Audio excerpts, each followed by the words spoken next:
লোকসভা ভোটে পৌরসভাগুলিতে পিছিয়ে তৃণমূল। পৌরসভাগুলির পরিষেবা খুবই খারাপ বলে দাবি তৃণমূল সুপ্রিমোর। তার ফলে মন্ত্রী ও পুলিশ কাউন্সিলরদের কাজ নিয়ে ভৎসনা করলেন মুখ্যমন্ত্রী মমতা বন্দ্যোপাধ্যায়। এদিন তিনি বলেন, জঞ্জালের ভ্যাট নিয়মিত পরিষ্কার হয় না, নিজেরা ইচ্ছা মতো টেন্ডার ডাকছেন, নিজেরা তার থেকে কত খাচ্ছেন জানি না, তবে কেউ খাচ্ছেন আবার কেউ খাচ্ছেন না, মনে হয় দিয়ে টিয়ে খাচ্ছেন, গ্যাং হয়ে গিয়েছে। তবে কিছু লোকের স্বভাব আছে সবকিছু বিক্রি করে দেয়, ভ্যাটগুলি রাস্তায় পড়ে থাকে, দেখেও না, লজ্জা করে না। অফিসিয়ালস, পুলিশ, অল একটা গ্রুপ তৈরি হয়ে গেছে। খালি জায়গা দেখলেই লোক বসিয়ে দিচ্ছে। বলুন তো, একেতে সেন্ট্রাল গভর্নমেন্ট টাকা দিচ্ছে না, তারপরে আমি কটা রাজ্যকে টানবো? বাংলার আইডেন্টিটি নষ্ট হয়ে যাচ্ছে, কেন বুঝতে পারছেন না? আপনার টকের টাকা খাওয়ার জন্য এবং আপনাদের টাকা খাওয়ার জন্য। জমি পাচ্ছেন, বেচে দিচ্ছেন, রাজ্য সরকারের জমি, যেখানে পাচ্ছেন দখলদারি করিয়ে দিচ্ছেন। ওয়ার্স্ট পারফরমেন্স মিউনিসিপ্যালিটিগুলোর। কেন তৈরি করা হয়েছিল আমি জানি না। সবাই বলে মিউনিসিপ্যালিটি করে দিন, লাভটা কি? জনগণ যদি পরিষেবা না পায়। হাওড়াতে কেন এখনো কনজারভেন্সির কোনো সিস্টেম নেই? কেন নেই? আমি আরবান ডিপার্টমেন্টের মেয়রকে জিজ্ঞেস করব। আমি উত্তর এখন চাই না, পয়েন্টগুলো নোট করে নিন। জঞ্জালের ভ্যাট নিয়মিত পরিষ্কার হয় না, রাস্তায় ময়লা চলে আসে ভ্যাট থেকে। যিনি দায়িত্বে আছেন তিনি কি করছেন? আমি যদি জাস্ট বলি, বালি মিউনিসিপ্যালিটি, শ্রীমতী অমৃতা রায় বর্মন, এসডিও হাওড়া, তিনি কি করছেন? Why she is not taking care? Solid management system যেটা, এগুলো তো আমাদের আছে, রিসাইক্লিং হয়, ইচ্ছা মতো টেন্ডার করছেন নিজেরা।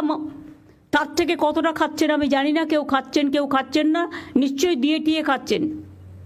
গ্যাং আপ হয়ে গেছে একটা। আমি সরি, আমাকে এই কথাগুলো বলতে হচ্ছে, আমি এর জন্য মোটেই খুশি নই, আমি দুঃখিত। আমি যখন রাস্তা দিয়ে যাই, কোনো লাইট খারাপ থাকলে আমি সঙ্গে সঙ্গে ফোন করি। ঘন্টার পর ঘন্টা লাইট জ্বলেই যাচ্ছে তো জ্বলেই যাচ্ছে। গভর্নমেন্টের টাকা ভাবছে দেবে, গভর্নমেন্ট বসে আছে। টাকাটা আসছে কোত্থেকে? এটা জনগণের টাকা, বুঝতে হবে। কলের জল, পাইপ ওয়াটার, পড়ে যাচ্ছে তো জল পড়েই যাচ্ছে। কিছু লোকের হ্যাবিট আছে, ঢাকনা করলেও ঢাকনাটা খুলেও বিক্রি করে দেয়। তাই যদি হয় তাহলে আমরা মডার্ন সিস্টেমে কেন যাব না?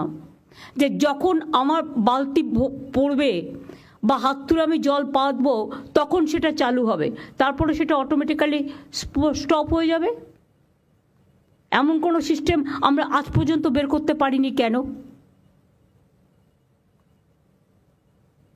অথবা এক্ষেত্রে আমার কিছু করার নেই, শুধু এনভায়রনমেন্ট দেখে পেতল লোহা বিক্রি করে দিচ্ছে যখন, তখন আপনারা প্লাস্টিক টাইপের কিছু যদি লাগাতে পারেন, অন্তত আপাতত সেভ হতে পারে।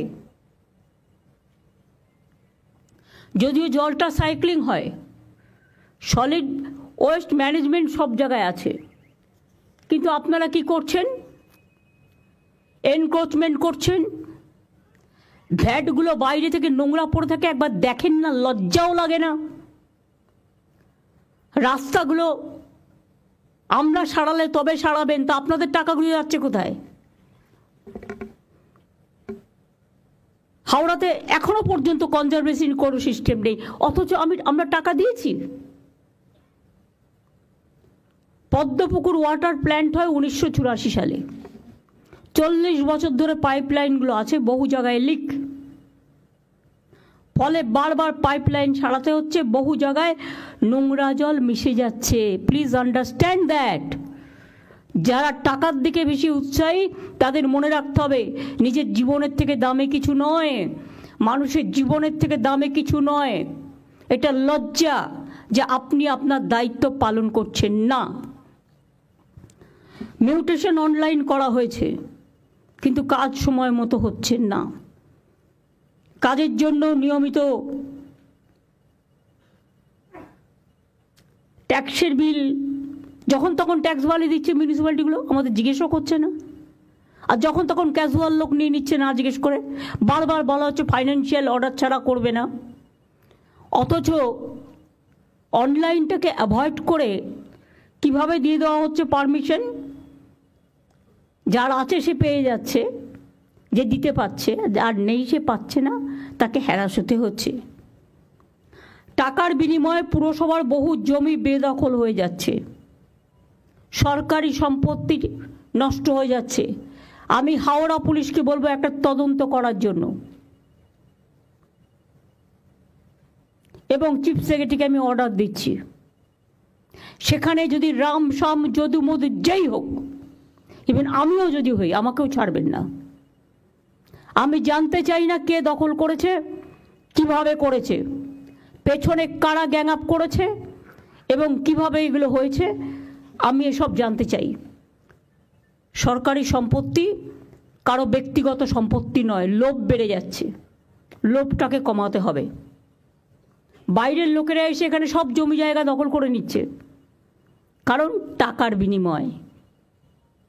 বড় বড় মাল্টি স্টোর কমপ্লেক্স হয়ে যাচ্ছে সরকারি জমি দখল করে, সরকার থেকে পারমিশন নেওয়ার প্রয়োজন মনে করছে না। আর তাতে কেন আমরা ট্রান্সপারেন্সি মেনটেন করবো না? অনলাইনে করে দেওয়া সত্ত্বেও হচ্ছে না।